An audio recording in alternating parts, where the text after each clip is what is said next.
So, the indisputably quintessential version of Bruce Springsteen's masterpiece, Blinded by the Light, was performed by Jim, the guy in the alley, in late September of 2014. The story goes that he was sitting on a stranger. The story goes that he was sitting on a stranger's not inexpensive car in the eponymous alley when inspiration struck. It was somewhere between cigarette number 7 and Bush Tallboy number 8 that the famous words jumped straight out of his mouth, skipping his brain altogether. Such was the immediacy of the creative process. Wrapped up like the news, your mother moving, you're a knight. Of course, songs rarely emerge in complete form, but it was a start, and a good one. We can only speculate that he sought input from those around him, because official documentation shows he had several social interactions that day, the first of which involving a brief conversation with a community member who walked over to his perch on the car and suggested the song might be improved if it were sung in a quieter manner with less exuberance, and perhaps while standing rather than sitting on a newly waxed car.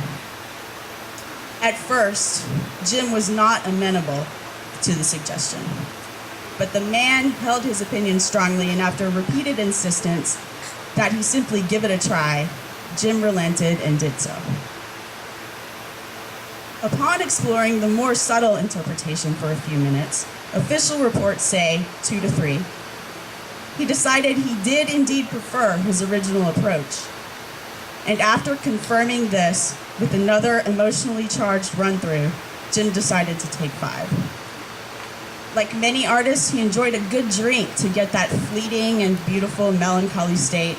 So he took a walk to the corner store for another tall boy, all the while getting more nostalgic, so much so that he felt the need to express himself out loud. It was said he was reminiscing about his younger days, particularly his earlier prowess at indiscriminately wooing female companions. Back in the 80s, damn, they was easy. A different one every night at the bars. I was bagging ladies, damn man. Note, there is some academic debate regarding whether he meant to say bagging ladies or banging ladies, but most agree that the meanings are close enough to dismiss the argument as purely semantic. It was around this time that he gave the song another try. Hacked up in a noose, about a nooner, it's tonight. This phrase in the creation was verified by several observers, some of whom had opened their doors and gone onto their porches specifically to gain a fleeting glimpse of the man responsible for this brilliant and also extremely audible illustration of the complex creative process. As many writers are wont to do, he quickly abandoned the phrase, having been briefly distracted by discourse with a passing woman. The two exchanged a few words, but the woman was visibly in a hurry and fortunately could not stop to chat. Instead, she opted for a brief yet inspiring 3-sentence reply without slowing her pace. It was so inspiring, in fact, that Jim repeated her words aloud more than just a few times as he approached the convenience store door, as if he knew the phrases would emerge later on in his process, like the missing piece of a very difficult puzzle. Sorry, I don't have any. Sorry, I don't have any. Sorry, I don't have any. He repeated her words, trying a few different inflections until finally moving on to, I can't understand you. I have a boyfriend. Jim then tried out a sing-song version and pronoun shift and a touch of colloquial diction. She got a boyfriend. She done got a boyfriend. You hear that? He asked a man nearby, who answered that no, he had on headphones and had not in fact heard it. She done got a boyfriend, Jim informed the man. She got a boyfriend.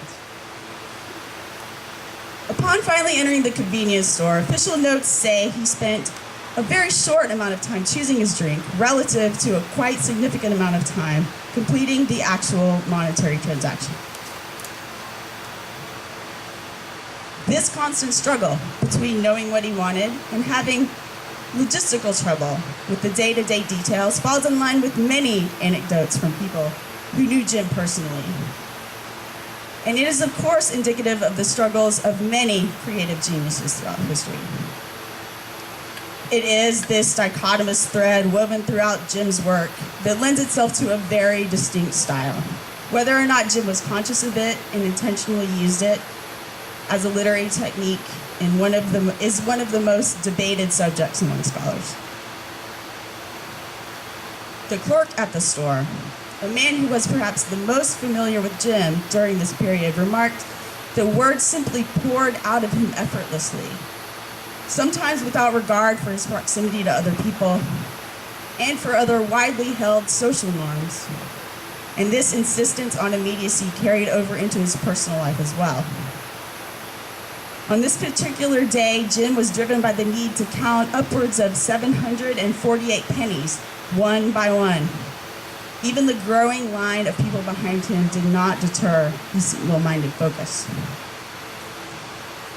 It was not until the clerk, in an effort to help John through this episode, suggested he might move to the side where he had more room to fully execute this process, that Jim looked at him and loudly exclaimed, blinded by the light, "Wrap up a little juice out of the fight." Many of the store patrons compared notes, and though there were a few small discrepancies, it was close enough to a consensus that we are confident in the accuracy of that quote. The clerk replied with a statement relating Jim's propensity for taking a penny, but conversely, rarely giving a penny back. And he noted how this may one day affect Jim's karmic balance. If not today, then definitely the next time he came into the store. Jim, whose spirituality leaned more toward the Zen than the Vedic, replied, "All right, man, don't worry about it." Upon Jim's return to the alley, he was greeted by a friend and frequent collaborator who was sitting in the gravel next to the dumpster, organizing a pile of paper scraps he collected throughout the day, separating them according to size and color, which was very much his own personal style. Jim, whose bush tall boy was already cashed on the way back, put his newly lubricated vocal cords to work, and much to his friend's delight, he began what has become known as his most infamous performance. It was truly an epic performance, in fact, lasting well beyond the typical 3-minute pop song. By some accounts, it stretched to at least 30 minutes. Others, who were clearly affected by the emotion of the moment, even reported it may have lasted an hour. What we do know, however, is that this was the pinnacle of Jim's career and most likely his last public performance. Having disappeared into the back seat of a car amid a crowd of onlookers who had gathered to either enjoy or to perhaps censor his performance, depending on who you ask. Critics initially panned the performance, calling it sloppy, and lyrical purists were outraged by the wandering verses and choruses, which, although repeated melodically, more or less were accompanied by different words every go-round. His presentation was definitely rather unorthodox, choosing not only to alter lines, but going as far as to rearrange the structure itself, reminiscent of early Cat Power, or even, dare I say, Jeff Buckley, in his manner of transforming pieces to fit his own style and strengths. Jim's performance itself was heavily influenced by the likes of Iggy Pop and Patti Smith and methamphetamines and a genital infection caught from an indiscriminate transactional relationship and perpetuated by a lack of interest in hygienic pursuits, which, as we all know, is a common theme among many of the greatest artists throughout time.